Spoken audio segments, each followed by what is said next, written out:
الصلاة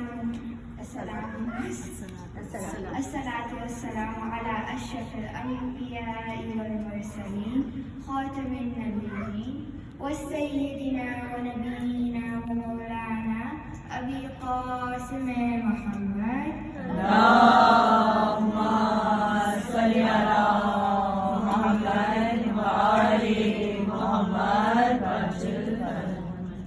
وعلى طيبين الطاهرين معصومين المعصومين. أما بعد فقد قال الله تعالى في كتاب المبين بسم الله الرحمن الرحيم رب اشرح لي صدري ويسر لي أمري واحلل عقدة من لساني يفقهوا قولي. سلام. اللهم صل على محمد وآل محمد وعجل فرجه. I'm sure we've all been in situations where we've declared something important by making an oath swearing to Allah, haven't we all? Now imagine Allah subhanahu wa ta'ala making an oath and swearing on himself. That point he wishes to make must be pretty important, right? Well, in Surah Ash-Shams, Allah gives not one but 11 simultaneous oaths to astronomical phenomena. Surah Ash-Shams has the most amount of oaths given by Allah in the whole Quran. But why does Allah give so many oaths? And what is an oath? An oath is defined as a solemn appeal to God to stand witness to the binding nature of a promise or the truth of a statement. The reason why Allah has given so many oaths is to address the attention of the disbelievers and the believers. Just as the sun and moon, day and night, earth and sky are different from each other and contradictory in their effect and results, so are the good and evil different from each other and contradictory in their results and effects. أعوذ بالله من الشيطان الرجيم بسم الله الرحمن الرحيم والشمس وضحاها والقمر إذا تلاها والنهار إذا جلاها والليل إذا يغشاها والسماء وما بناها والأرض وما طحاها ونفس وما سواها فألهمها فجورها وتقواها قد أفلح من زكاها وقد خاب من دساها. These 11 oaths are, in translation, the translation has this, that the majority of scholars in Islam say that every time Allah makes an oath, the word Rabb gets added to it. So, Lord. So if the first verse is by the sun and its brightness, it will mean by the Lord of the sun and by its brightness, and the moon as it follows it. And this means that every time the sun will go up and it will shine and the moon will follow it. And by the day as it unveils it and the night as it conceals it. And the day will become brighter and the night as it goes dark. And by the heaven and the one who built it, and the earth and the one who spread it. So Allah has made not only the 7 heavens and the earth, He also spread it equally throughout. Nare Haydari Haydari Baraye Khushnud Imam Zamana alayhi salam Bawaz Bulantar Salawat Allahumma salli ala Muhammad wa ali Muhammad wajil farajah. And by the soul and the one who fashioned it. Because Allah has not only made a soul, but then built it from scratch and gave it a nafs. And then, with the knowledge of right and wrong, inspired it. So Allah has made it so easy for us. All we needed to do was do the right and not the wrong. He had already made the halal and the haram. We just had to follow the right path. Successful indeed is the one who purifies your soul, and doomed is the one who corrupts it. Allah has made our nafs, and then He made 3 types.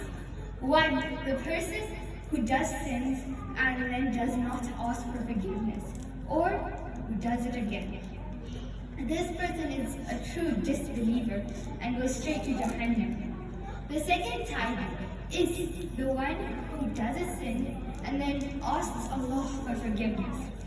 And though he will be he is a believer. And the last type is the person who does not do a sin in the first place. He thinks before he does any of his actions. But why has Allah put so many oaths on his creations like the sun and the moon and the sky and the earth? Well, in olden times, the Arabs in Medina used to put oaths on any deity or identity they thought as big. And so they would put it on stuff like the sun and the moon, and the stars and the clouds. Then Allah here just tells us that I am the one who made it all, yet you still put oaths on what I have made. And that's why Imam Hussein alayhi salam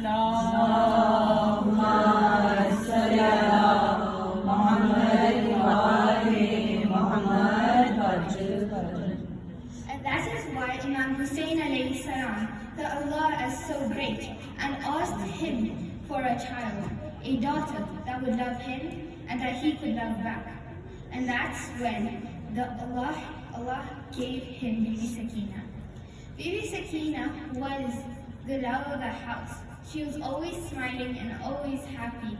And on the day of Ashura, when Imam Hussein's body lay headless in the battlefield, Bibi Sakina forgot how to smile. And so when Bibi Zainab was counting every child and woman, she saw that one was missing. She looked through and found that it was her beloved Bibi Sakina alayhi salam. She asked Bibi Rubab if she knew where Bibi Sakina was, and though they did not, the two holy ladies started to panic and went straight out of the tent to look for Sakina. After a long time, Bibi Zainab went to her brother's grave. "Oh, brother, where can I find Sakina? She is lost and I do not know where to find her." Just then, the moon came out behind the clouds, and Bibi Zainab saw little Sakina lying down next to her father's body. Bibi Rubab said, "Oh, Sakina, how did you know that this was your father? You can recognize a person by their clothes or their face, but your father had neither. How did you recognize him?" Bibi Sakina said innocently, "I wanted to tell my father how Shimmer had ripped the earrings out of my ears that my father had luckily gave me, or how he slapped me so hard every time I cried, or made us all walk on the burning desert sand. I wanted to tell them the treatment we got from it, and so I ran into the battlefield. I heard my father's voice calling me, 'Oh Sakina, oh Sakina, I am here, come to me, my darling.' And so I came to him, following the voice, and I found my father here. I explained to him everything that had happened, and then I felt like sleeping on his chest one last time. I slept next to him, and then I got very sad. I felt a little lighter at heart.